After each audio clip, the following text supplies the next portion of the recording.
后来，佮甲镜头刷转来总统府前的升旗典礼，真侪民众结束跨年了后，天也未光，就离开道来聚集。总统府前的表演有三军乐器队，有812的乐器队，有建中的乐器队，佮有电音三太子。犹如波浪般席卷而来。 轮流抛枪，动作美丽，194名三军仪队精神十足。队形所摆列出来是代表无限的希望。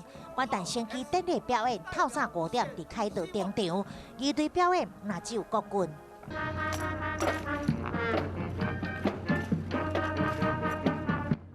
历史悠久的812仪队加上乐队伫府前的演出非常精彩。 另外3届世界行政乐队冠军的建中乐器队，演奏东管甲木管，也佫有大旗的千变万化，嘛真精彩。南强工商甲启勇高中的歌舞团，展出少年人青春活力的一面。阿卡贝拉原声乐团唱真侪首歌曲，共款炒热气氛。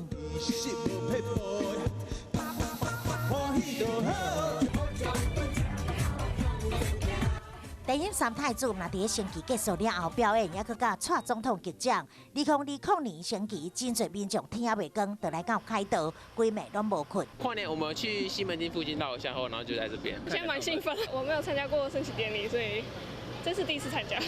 也佮有妈妈带小朋友来参加升旗典礼，大学生有的是换校事后留做纪念，有的表演这啦啦队特技的动作，也佮有人打扮做皮卡丘。 响应环保、绿能、节电，那一方面就是今年就是我们的鼠年啊。参加升旗看表演，民众嘛用家己的方式迎接新的一年。